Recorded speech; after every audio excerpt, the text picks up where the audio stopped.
Na vjen turp nga të huajt, themi. Na vjen turp nga të huajt kur shohin se si plerat derdhen në të gjitha zonat e Shqipërisë. Se si s'kemi lënë më sot lum, prua, liqen, pllaj, rrëpir pa mbushur me plera. Po e di çfarë ka ndodhur. Pak ditë më parë, njëri prej zhytësve më të mirë në Shqipëri, presidenti i Federatës Shqiptare të Zhytjes, Igli Pustina, më çoi një video të bërë në 20-30 metra thellësi në një nga perlat e Shqipërisë, në zonën e Karaburunit që lidh pjesën e Shën Andreas me plazhin e Gramës, pra me gjirin e Gramës. Është absolutisht një nga perlat e Shqipërisë me ujë blu, me malin e mrekullueshëm që bie direkt thik, dhe një nga zonat më të vizituara sot nga turistë që mbushin gjirin e Gramës apo pjesën e Shën Andreas apo shkojnë deri në tutje në gjirin e Dafinës apo të Bristanit. Ka të tjerë që vinë nga Vlora, mbas shpellës Haxhi Aliut, majs Karaburunit dhe kthehen aty. Dhe e dini çka ndodhur. Shiheni se sa plera janë të hedhura në det, nën ujë në këtë zonë. Dhe di çfarë janë? Janë disa dhjetra thas plastik, insistoj dhe njerë thas plastik, ju po i shihni, të cilët janë të mbushur me shishe, me kanoçe plastike, me kanoçe metalike, me gjitha llojet e shisheve dhe plerave të tjera, janë futur së bashku me një peshë të rëndë që t'i mbajnë në ujë dhe mos pluskojnë sipër, me grykën e lidhur dhe hidhen. Me siguri, pronarët e këtyre bizneseve ose ata që organizojnë udhëtime, se unë nuk di që janë në këto zona, i marrin dhe i hedhin ujë. Janë në 20-30 metra thellësi të shpërndarë njëri nga tjetri dhe për momentin që ndrojnë aty, por me siguri deti do t'i marrë, do t'i shpërndaj edhe më tutje. Kujtoni që ca kohë më parë në Kroaci u bë problem dalja e plerave shqiptare në bregdetin e tyre. Ndotëm bregdetin e Kroacisë me plastikën që vinte nga grykderdhja e Bunës dhe nga grykderdhja e Ishmit. Sidomos grykderdhja e Ishmit, një prej vendeve më të pista dhe më problematike të Shqipërisë. Një shëmtim i vërtet, e mbushur me të gjithë llojet e mbetjeve, të cilat pasi derdhen në det, vazhdojnë sipër dhe shkojnë deri në Kroaci apo në Itali. Ndërkohë që këto mbetje, që janë mbetje të hedhura kastile, nuk janë mbetje të hedhura buzlumenjve, siç ndodh me të tjerat.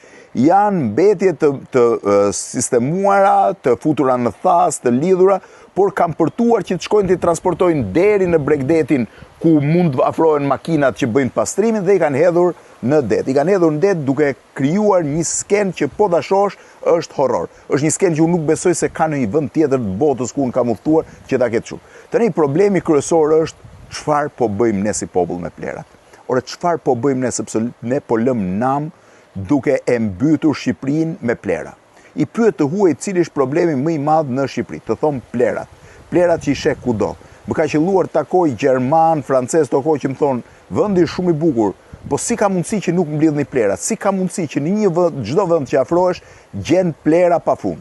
Isha 2 ditë më parë në Dibër. Ishte një peizazh i jashtëzakonshëm, që nga Drinizia deri në Peshkopi. E gjithë zona e malit po ashtu ishte fantastike. Por e di çfarë?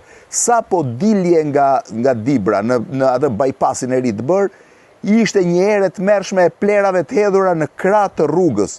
Çdo turist që kalon andej i sheh me rrohet çfarë janë këto plera. Hapni dhe shihni rrjetet sociale.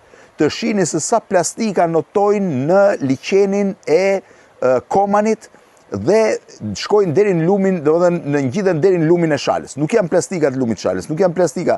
Janë plastika që vinë nga lumenjtë dhe derdhen në Koman dhe më pas nga aty shkojnë në det duke mbytur, thash edhe një herë, edhe fqinjët tanë. Tani është një pikpyetje e madhe kjo dhe do një zgjidhje. Ka me 10 biznese që i kanë ndërtuar strukturat e tyre turistike në zonat izoluara siç janë këto të zonës Karaburunit. Natyrisht që unë besoj që këta punonjës bizneses, cilët i kanë ndërtuar me thonjë dhe janë njerëz shumë pasionuar pas tyre vendeve i mbrojnë.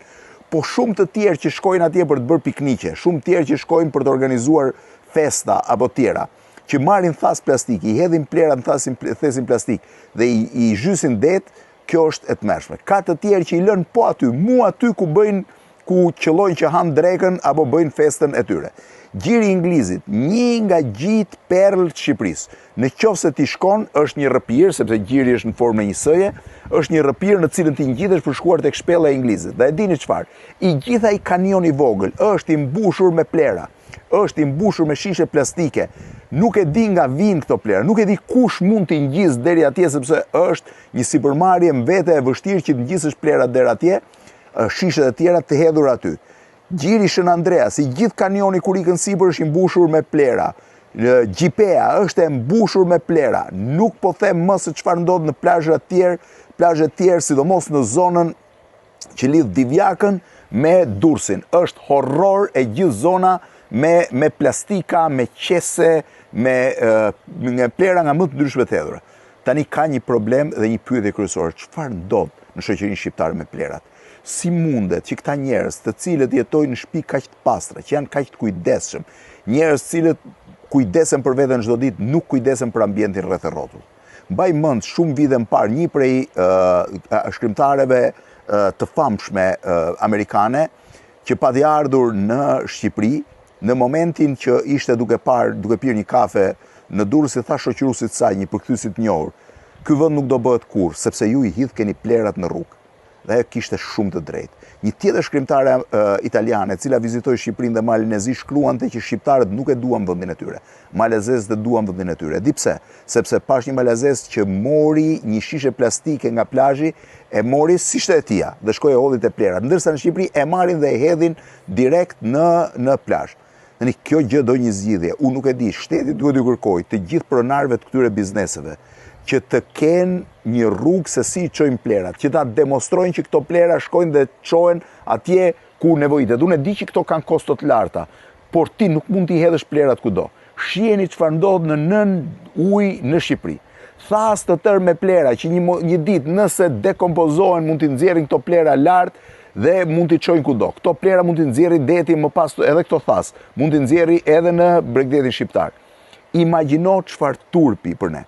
Është turp, i them dhe njerë, është turp që një huaj që vjen në Shqipëri shef plerat kudo në rrugë. Është turp që ne jemi të paaft të heqim plerat tona t'i çojmë diku. Është turp që çdo njeri që kalon nëpër rrugë gjithandej shef dhe mendon që shqiptarët janë një popull i papastër. Akoma më turp për qeverinë që nuk ka gjetur një mënyrë se çfarë do bëhet me këto plera. Landfillet mbushen, incineratorët nuk ekzistojnë fare, janë vetëm letër, pavarësisht që janë paguar miliona, ndërsa plerat janë kthyer në një mallkim për Shqipërinë. Nëse duam të kemi turizëm, nëse duam të kemi të ardhme, me këto plera dhe me këto papastërti është e pamundur. Ndaj insistoj dhe një herë, nëse doni një Shqipëri të vizituar nga tuajt, nëse doni një Shqipëri të mirë për ju vetë dhe për fëmijët tuaj, që të merrni frymë normalisht, që mos keni shqetësimin e përditshëm të ndotjes, që mos ndjeni erën e plerave që digjen buzrrugës, bëni ç'është e mundur duke i bërë presion qeverisë të gjejë një rrugëzgjidhje për eliminimin e tyre dhe njëkohësisht bashkëpunoni të gjithë bashkë. Nuk mund të zhyten palëmbarët 20-30 metra aty ku janë hedhur thasët me plera për të nxjerrë plerat nga bregu. Turp, turp, turp.